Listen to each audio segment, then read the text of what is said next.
এতিয়া আমি আহি পালোহি কি বালাজী মন্দিৰ তো বালাজী মন্দিৰ তোমালোকক দেখাই দিছোঁ অকণমান ভিউ এটা বেছি দেৰি নকওঁ ইয়াত বৰষুণ যিহেতু আহিছে তো আজি আমাৰ গুৱাহাটীৰ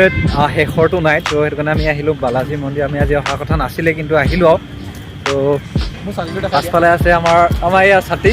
তো পাছফালে আছে আমাৰ বালাজী মন্দিৰ পৰিৱেশটো ধুনীয়া লাগিছে বাৰু দেই আমি একচুৱেলি আমাৰ এইটো যিটো ৰাইড চলি আছে টুৰ চলি আছে আমি মন্দিৰত বেছি সোমাইছোঁ এতিয়ালৈকে আৰু সেইফালে চাগিলে মন্দিৰত কম সোমাম অলপ তো চাই থকা ভিডিঅ'বিলাক